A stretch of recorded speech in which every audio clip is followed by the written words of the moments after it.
ಇಂದಿನ ಗೋಲ್ಡ್ ರೇಟನ್ನು ನೋಡ್ಕೊಂಬರೋಣ. ಇನ್ನೂ ಯಾರು ಹೊಸದಾಗಿ ನಮ್ಮ ಯೂಟ್ಯೂಬ್ ಚಾನಲ್ ನೋಡ್ತಾ ಇದ್ದರೆ ಸಬ್ಸ್ಕ್ರೈಬ್ ಆಗಿ. ಇಂದು ಕರ್ನಾಟಕದಲ್ಲಿ ಗೋಲ್ಡ್ ರೇಟ್ ನೋಡೋದಾದರೆ 24 ಕ್ಯಾರೆಟ್ ಗೋಲ್ಡ್ ರೇಟ್ ಬಂದು ಪರ್ ಗ್ರಾಮ್ಗೆ ನೋಡೋದಾದರೆ 1 ಗ್ರಾಮ್ಗೆ 15,355. ಹಾಗೆ 10 ಗ್ರಾಮ್ಗೆ ನೋಡೋದಾದರೆ 24 ಕ್ಯಾರೆಟ್ ಗೋಲ್ಡ್ ರೇಟ್ ಬಂದು 1,54,750 ರೂಪಾಯಿ. 1,54,750 ರೂಪಾಯಿ 10 ಗ್ರಾಮ್ ಗೋಲ್ಡ್ ರೇಟು 24 ಕ್ಯಾರೆಟ್ದು ರೇಟನ್ನು ಹೊಂದಿದೆ.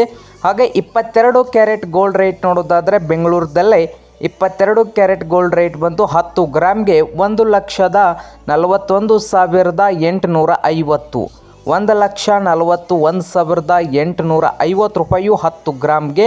ಹಾಗೆ 18 ಕ್ಯಾರೆಟ್ ಗೋಲ್ಡ್ ರೇಟ್ ನೋಡೋದಾದರೆ 10 ಗ್ರಾಮ್ಗೆ 1,16,060 ರೂಪಾಯಿ. 1,16,060 ರೂಪಾಯಿ 18 ಕ್ಯಾರೆಟ್ ಗೋಲ್ಡ್ ರೇಟು ಇದೆ ನೋಡಿ.